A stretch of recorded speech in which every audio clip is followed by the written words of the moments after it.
Hello, my name is Misty Williams and I'll be talking about how dead bacteria return to life. Recently, a strict genetic timetable for resuscitation of dormant cells has been uncovered by scientists. The findings provide insight into previously unknown survival strategy of bacteria and enable researchers to draw key conclusions about cell aging processes. Many bacteria, including dangerous pathogens, can make radical changes to their metabolism, switching into a dormant state which allows them to survive periods in which no growth is possible. Such dormancy occurs, for instance, when the microbes do not have enough food. International researchers working with Professor Karl Forchenhammer and Alexander Klotz at University of Tübingen's Interfaculty Institute of Microbiology and Infection Medicine have become the first to analyze the awakening process of cyanobacteria.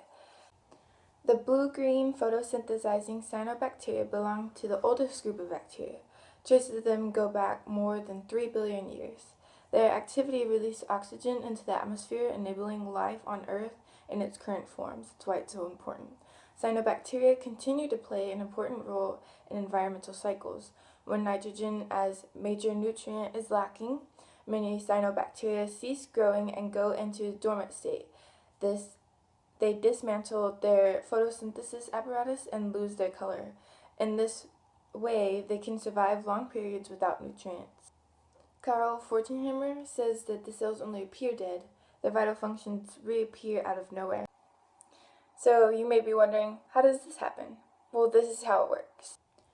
During the first phase of the experiment, the bacteria suppressed all the remaining photosynthesis activity and instead tapped into the reserves to obtain energy quickly.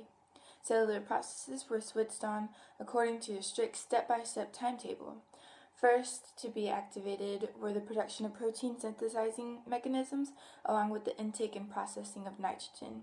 Not until 12 to 16 hours later did photosynthesis begin, and full capacity was reached after 48 hours.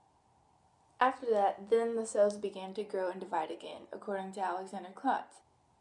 The researchers' observations indicate that important switches in the awakening process are located in the sections of uncoded RNA, and are copies of DNA which are not translated into proteins. They have regulatory functions.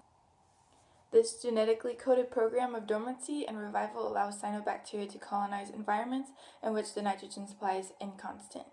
It is one of the ways of how they can survive environmental stress and were thus able to survive for more than 3 billion years of evolution.